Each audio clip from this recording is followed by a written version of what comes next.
네, 레드캠프 오늘은 하태경 국민의힘 의원과 함께합니다. 어서 오세요, 의원님. 예, 안녕하세요.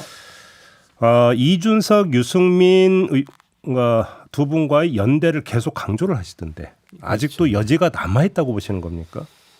남아 있죠. 왜냐하면 이준석 전 대표도 이제 얘기를 하잖아요. 대통령이 변화하면 바뀌면 이제 자기가 신당 만들 명분이 없어진다 하는 것이고 이제 근데 대통령이 안 바뀔 거라고 사람들이 보고 많은 사람들이 평가를 하고 있는데 의원님은 어떻게? 저는 좀 생각이 다른 게 이미 바뀌고 있어요. 그래요? 예를 들어서 지금 이제 정부가 우선적으로 추진하는 정책 우선순위가 확 바뀌었잖아요. 이념 문제 얘기 안 하잖아요.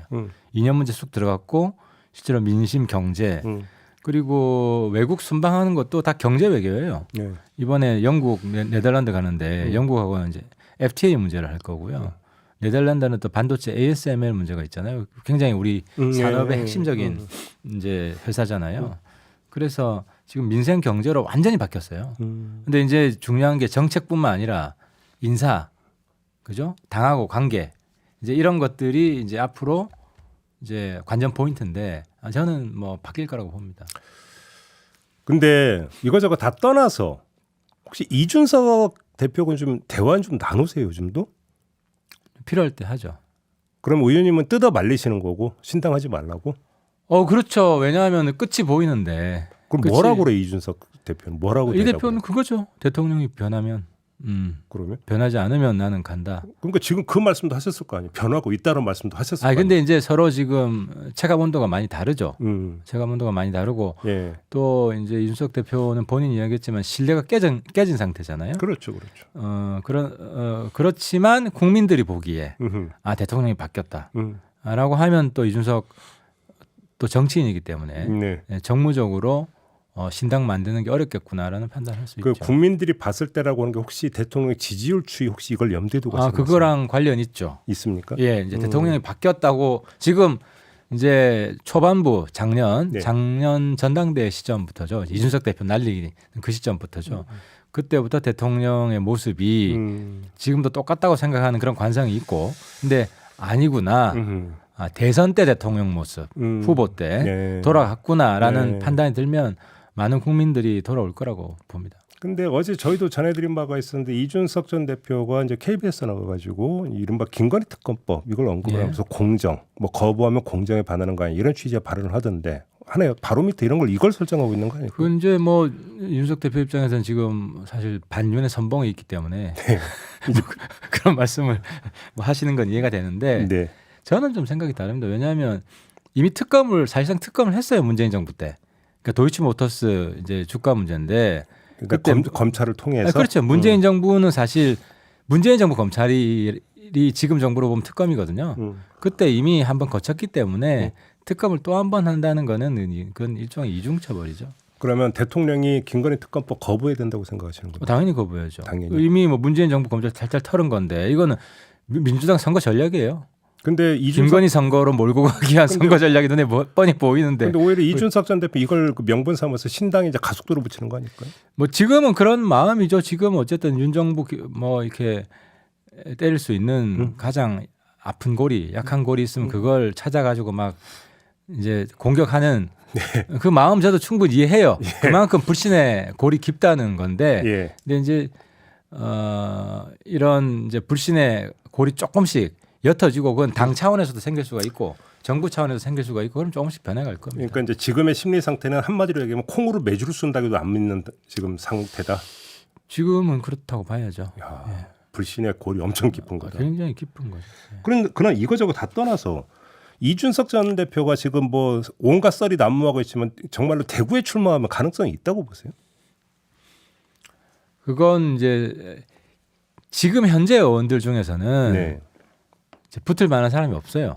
이준석 대표하고 예. 그러니까 내가 저 사람하고 싸워야겠다라는 명분이 서는 사람이 현재 제가 대구 국회의원 명단 쭉 봤는데 현재는 구도가 안 나옵니다. 그래서 이 대표도 이제 공천 때 뭐 윤핵관이나 혹은 대통령실에 누가 꽂히거나 이런 걸 전제로 답니다. 이른바 그 말 그대로 윤의 복심이라든지 이런 그렇죠. 상징성이 높은 사람, 그 그렇죠. 반윤이라고 하는 거 깃발을 들 수 있는 사람, 선명한 전선이 쓰는 사람이어야 되는데, 예. 그러니까 그것도 지금 가상적인 상황이에요. 딱 정해진 게 없는 거예요. 그렇다. 그렇죠. 그래서 뭐 언론에서는 주호영 가장 다선이니까 주호영하고 붙을 거냐 하니까 아니다고. 주호영 의원은 반윤은 아니죠. 아 그렇죠. 그러니까 이제 딱 언론에서도 찾아보니 별 사람 없으니까 그리고 가장 오히려, 다선을 이제 오히려 꼽은 수도권 건데. 출마해 볼 때 주호영 의원은 허짓었다고 이준석 대표가 얘기하고 그러지 않았었나요? 네, 그렇죠. 그래서 주호영도 아니면 없는 거예요. 맞짱뜰 대상이 없다. 예, 현재로서 그게 없어요. 고민이다. 네, 그렇죠. 그러니까 이제 맞짱 뜰 사람 좀 보내주라. 이게 지금 요구 사항인데 그래요? 본인 뜻대로지 정치파에서 다 그렇게 흘러가진 않죠. 아직 그러니까 신당을 기정사실로 볼 이유는 없다. 정리하면 이런 얘기죠. 플랜이 아주 치밀하진 않다는 거죠. 그래서 대구 출마도 그냥 바램 희망 사항을 이야기한 거지. 근데 금태섭 전 의원하고 만약에 그 힘을 합하면 그때는 이제 가속도가 붙는다고 보세요? 저는 신당 노선이 다릅니다. 그래서 다르다? 갈등이 좀 있습니다. 왜냐하면 그러니까 이준석 대표는 굳이 따지면 친박 연대 같은 모델이에요. 이건 뭐냐면 우리 당 안에서 혁신의 에너지가 부족하기 때문에 당 바깥에서 에너지를 만들어서 다시 들어오겠다는 컴백 시나리오예요. 쉽게 하면 이제 그 제3신당이냐 그죠? 저희가 했던 보수 혁신 신당이냐? 사촌 정당이냐 이런 그런 거죠. 그런 네, 거죠. 그렇죠. 예. 사촌 정당이 좋네. 그죠. 근데 많이 이제 퍼뜨려 주세요. 그죠. 제3 정당은 그냥 고 하는 거죠. 그건 고 완전히 마외. 다른 영역이고. 그렇죠. 완전히 새로운 정치판을 이제 구조를 바꾸는 거고 이거는 우리 당을 바꾸는 그렇죠. 외부 사촌이기 때문에. 그렇죠. 근데 이제 금태섭 쪽이랑 같이 가면 우리 당 안 들어오겠다 되는 거거든요. 그렇죠. 그거 바로 그거죠. 근데 자기가 쌓아올린 여태까지 이제 정치적인 여러 가지 업적들 이런 걸 다 스스로 허무는 거예요. 그렇게 되면 보수를 바꾸기 위해서 우리가 그렇게 노력을 했는데 장기적으로 별로 도움이 안 된다. 이준석 대표에게도. 개인한테 저는 도움이 안 되고요. 지지 기반을 완전히 재구축해야 됩니다. 그리고 이제 우리 보수는 지금 물론 이제 이준석 대표에 대한 비판 목소리, 비호감 목소리가 커졌는데 이런 이제 어르신들이 언제든지 전략적으로 손잡을 수가 있어요. 알겠습니다. 예. 또한 관심의 대상 한 명만 더 여쭤볼게요. 예. 장제원 의원 예. 사상을 지키겠다고 이야기를 했다는데 수도권 출마 안 한다는 얘기잖아요. 그렇죠. 어제 보니까 그렇더라고요. 어떻게 평가하십니까? 그래서 저는 대통령하고 어리를 지키지 않을까 생각이 됐는데 전 대통령이 많이 머리가 아프실 것 같아요. 왜냐하면 예.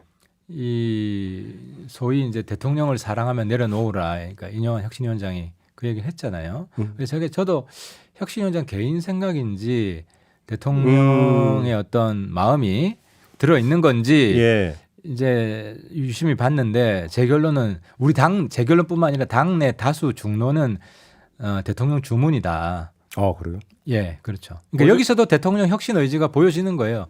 어제 근데 저와 이뇨한 위원장하고 인터뷰했는데 혁신위원장 직 수락한 다음에 대통령과 연락을 한 바 있는 게 전혀 없다고 하죠. 아니 이게 이심전심으로 통한 거죠. 이심전심. 왜 통했냐면 이게 이제 우리 당의 대통령 메신저로 통하는 분이 한 분 있어요. 누군데요?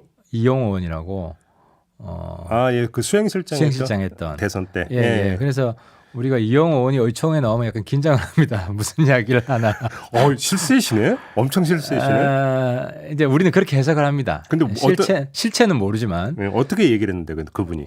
자기 뭐 당이 요구하면 안 나오겠다. 그러니까 했었죠. 이뇨한 혁신위에 호응한 유일한 의원이에요. 공개적으로. 그래서 저거 보고 사실관계는 모르겠지만 우리 당은 저게 대통령 메시지라고 이해할 수밖에 없다. 그래서 아마 저는 그게 대통령 메시지라고 믿고 있고요. 대통령이 굉장히 머리가 아프실 거다. 그러면 윤핵관 이제 그러니까 해체 국면에 접어든 걸로 봐야 되는 겁니다. 사실상 그 단계로 갔고 그렇게 보면 지금 이준석 대표 요구하는 것 중에 하나가 소위 윤핵관 없애라는 거 아닙니까? 뭐 사실상 없어지는 단계에 왔죠. 그렇게 지금 봐야 된다. 그래서 예를 들어 뭐 권성동 의원 같은 경우도 지금 뭐 당에서 아무도 그분을 윤핵관으로 안 보거든요. 진짜요? 예. 그래요? 예, 뭐 두 분 아닙니까 윤핵관이라 그러면? 그러니까 이건 좀 그러니까 권성동 의원이 들으면 좀 약간 기분이 나쁘실지 모르겠지만 이제 흔히 하는 표현이니까 그럼 솔직히 이제 끈떨어지신 분이다 이렇게 그래서 보시는 겁니까? 권성동 의원한테는 뭐 험지 출마 대상이 아니다. 그 정도예요? 저는 그렇게 그 정도라고요? 그렇게까지 보고 있습니다. 오래됐다. 이철규 인재영의 위원장이죠. 거긴 좀 이런 말 하기 그렇지만 한 3선은 해야 그 급에 들어가지. 아, 그렇게 되는 겁니까? 아, 그렇죠. 그건 아, 좀 예. 너무 재선까지 내려가면 아, 예. 너무 과도하죠. 우리 당내. 아, 그렇군요. 아무튼 근데 의원님이 선도적으로 수도권 출마를 선언하셨잖아요. 예. 뭔가 손해 보는 느낌 안 드세요? 아니, 남들은 다 버티고 있는데 그 의원님 혼자만 지금 그랬으니까 손해 본다는 느낌 안 드세요? 아니 근데 음. 이제 사실 제가 이제 서울 출마 시기를 가지고 고민을 좀 했었어요. 예. 보궐선거 후가 좋을까, 전이 좋을까. 근데 이제 보궐선거는 뭐 지는 걸 명략 관화하고 네. 그렇게 되면 당내 굉장히 혼란스럽고 예. 신당 이야기 나오고 그래서 보궐선거 후에 하면 네.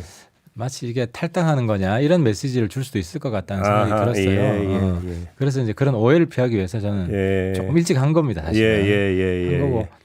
전 뭐 그런 후회하는 마음은 없고요. 근데 딴 사람들은 좀 그렇게 보는 것 같아요. 뭔가 좀 묻어 나오는데 말씀에. 왜 너만 그렇게 순진하냐? 그러니까 그런 건 없고 저는 또 제 길을 개척을 해야죠. 나 돌아갈래 이런. 아 전혀 없고 저는 제 길이 맞다고 보고 저는 이제 제 지역구는 청년 전략 지역구로 네, 그 말씀하셨죠. 이제 신인들이 오디션에서 좀 잘 뽑았으면 좋겠어요. 당의 반응은 좀 있었어요, 그 얘기에. 그건 거부할 이유가 없습니다. 왜냐하면 지금 2030 정당을 강조하고 있고 그래서 청년 전략 지역구 제도 자체를 거부할 이유가 하나도 없고 그리고 뭐 하나를 정한다면 우리가 제 지역구는 우리 당 우세 지역이기도 네, 하기 때문에 예, 요건에 딱 맞죠. 근데 그러면 하여간 도전 지역구는 정하셨어요, 의원님? 지금 뭐 이달 안으로 좀 결정하려고요. 예, 왜냐하면 이제 여러 그 해당 지역에 위원장들이 있는 데가 꽤 있거든요. 그래서 좀 협의도 좀 하고. 아무튼 서울로 예, 수도권이 아니라 서울로. 예, 그래서 뭐 지금 보는 건 이제 동반 상승 효과가 제일 큰데. 예. 그래요. 뭐 그렇게 찾아보고 있습니다. 알겠습니다. 아, 이 얘기도 좀 여쭤볼게요. 이뇨한 혁신위원장 있잖아요. 혁신위원회 끝나고 뭐 그 출마할 거다 이런 그 보도 비슷한 게 나온 바가 있는데 어떻게 파악하고 계세요? 아니 한 일주일 전쯤에 그러니까 원래는 이제 서대문 갑으로 인재 영입이 된 거예요. 서대문 갑 지역으로 인재 영입이 됐는데 왜냐하면 세브란스 연대 있는 곳이잖아요. 이제 그래서 고민을 좀 했었어요. 아, 좀 출마를 좀 고민을 하다가 그래 지역구 행사에도 한두 번 나갔던 것 같더라고요. 그러다가 이제 혁신위원장 되고 고민하다가 한 열흘 전쯤에 저한테 전화 와서 뭐 하 의원이 뭐 서대문 자기는 안 나온다고 서대문 갑에 그래서 나보고 서대문 갑에 와도 된다고. 아, 먼저 전화를 했어요? 나 저한테 전화를 하더라고요. 왜냐하면 제가 지역구를 찾고 있으니까. 그래서 사실 저는 서대문 갑은 배제하고 있었거든요. 왜냐하면 이뇨한 위원장이 먼저 찍어 서대문 갑이 지금 현역 의원이 우상호 의원인 이 우상호 의원이 불출마하고 현재 그러니까 그 지역구 말하는 거죠. 지역 위원장이 없어요. 위원장이 없어가지고 그래서 제가 깜짝 놀라서 아니 뭐 그렇다고 제가 그 지역을 정한 건 아니에요. 정한 건 아닌데 후보지에는 들어가 있습니까? 아니 그거 말씀드리면 뭐 들어가 있구만. 아무튼 그래서 저 이뇨한 위원장이 저한테 직접 전화를 할 정도면 내려놓은 게 확실하다는 거죠. 왜냐하면 이런 이야기를 가볍게 할 수가 없어요. 그래놓고 출마하면 말이 안 되는. 아니 그러니까 출마 안 합니다. 서대문갑 출마. 의원님한테 전화까지 해서 그렇게 얘기하고. 그렇죠. 저뿐만이 아니라 뭐 몇 분한테 하신 것 같아요.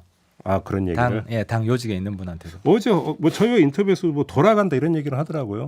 이제 혁신이 끝나고 본인은 이 혁신으로 승부를 보는 겁니다. 그래요? 예. 알겠습니다. 요 머리 아픈 얘기 좀 여쭤볼게요. 이동관 방통위원장 탄핵안 어떻게 평가하십니까? 근데 이제 탄핵이라는 게 너무 가벼워졌어요. 그러니까 이제 탄핵 전에 해임 결의안을 또 남발을 해가지고 해임 결의안이 그 전 정부만 하더라도요, 박근혜 정부 때만 하더라도 해임 결의안을 그때 농림부 장관 일방적으로 통과시켰지만 결국은 해임을 시켰습니다. 이제 사퇴가 됐는데 그만큼 무게가 있었어요, 국회에. 그러니까 국회를 한없이 가볍게 만들고 있어요, 민주당이. 왜냐하면 그때 어떤 일이 있었냐면 박진 외교부 장관 해임 결의안을 통과시켰어요. 그러면은 그 다음 날 정도는 못 나오게 합니다. 당신은 장관이 아니다. 해임 결의안 통과됐으니까. 근데 국회에 우리 상임위 때 장관 못 나오게 하고 장관 차관이나 나와서 그 다음 날 바로 나와서 장관한테 질의응답하고 그냥 해임 결의안이 아무런 무게도 없고 의무 부여도 안 했다. 그러니까 지금 해임 결의안 국회 무게가 사라져 버렸어요. 지금 탄핵이 이렇게 돼 버렸어요.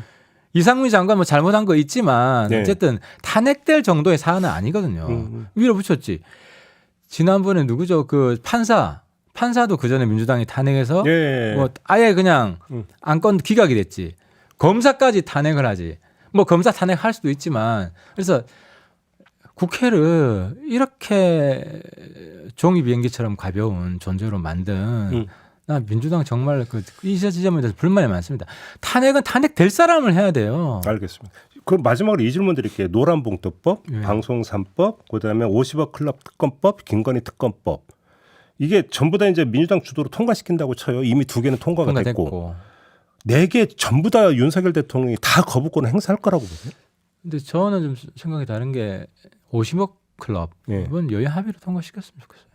50억 클럽. 50억 클럽은 네. 국민들 기대가 큰데 네. 물론 최근에 이제 곽상 한 50억 클럽이 4분인가 5분 되잖아요. 5명. 그죠? 근데 네. 이제 곽상도 건 요번에 진행 또 중이고 추가 기소됐죠. 그리고 박영수 특검도 세게 해서 지금 진행되고 있고 근데 나머지 진도가 안 나가요. 그래서 여기에 대해서 좀 불만이 있을 수 있고 그래서 50억 클럽 정도는 여야 합의로 좀 했으면 좋겠고 혹시 당 기류도 좀 있습니까? 아니면 의원이 순전히 개인 생각이십니까? 아니에요. 제 생각에 많이들 동의하실 거예요. 아, 왜냐하면 그래요? 50억 클럽을 선도적으로 문제 제기한 것도 우리 당 내에서 했어요. 예. 그때 박수영 아, 의원이, 예, 의원이 그때 공개적으로 예, 예. 국회에서 예. 폭로했었고 예. 그래서 50억 클럽은 우리 당 기류가 좀 다르다. 그 정도가 좀 다를 수 있다. 예, 김건희 특검은 선거 전략인데 우리가 안 말려들 겁니다. 알겠습니다. 예. 마무리할게요. 예, 고맙습니다. 예, 감사합니다. 국민의힘의 하태경 의원과 함께했습니다.